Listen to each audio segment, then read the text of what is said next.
Hello. So karon na ato diri ato ang trabahoon ang kani nga unit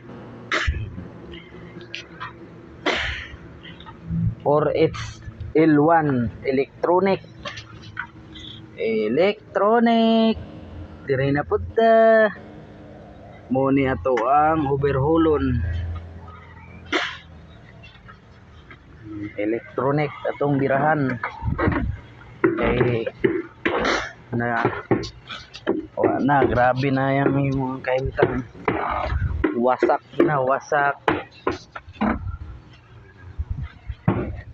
tingnan natin yung engine.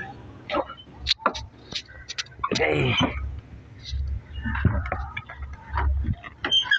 ito na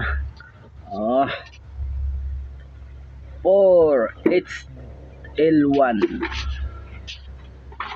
So ito yung trabahuin natin ngayon, overhaul. Okay, pira, baklas muna tayo.